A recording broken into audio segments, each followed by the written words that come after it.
La lotta contro il tempo per svuotare i canali prima che la pioggia incessante li faccia salire troppo. Lungo Rio Cimetto, alla Gazzera, sono appena arrivati 2 camion del consorzio Acque Risorgive. Le idrovore, montate a tempo di record, stanno per entrare in azione. La situazione del sistema idrico di Mestre è vicina al punto critico.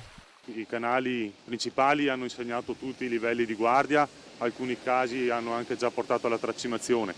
La rete minore, quindi i canali di bonifica, anche questi si presentano in una condizione di stress e qui siamo alla Gazzera, i canali allaccianti, diciamo paralleli alla tangenziale che passano sotto al fiume Marzenego hanno cominciato a tracimare nelle campagne qua vicino.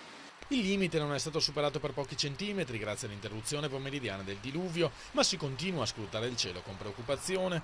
Per ora Mestre se l'è cavata con la chiusura del traffico di via Vallon per una voragine apertasi sulla sede stradale. Più gravi i problemi nel Milanese. A Robegano la scuola materna Beata Vergine è stata evacuata per precauzione nella mattina. A Peseggia di Scorzè si sono aperte alcune falle sull'argine del Dese, tappate alla meno peggio dai volontari della protezione civile. Il livello del Dese è ancora molto preoccupante, in certi punti rischia di andare proprio sopra gli argini e quindi il pericolo è grosso.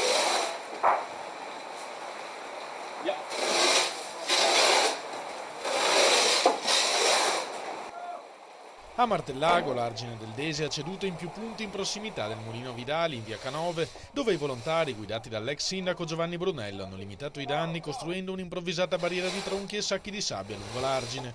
Il livello è alto, però da quello che ho visto da prima non viene più fuori qua.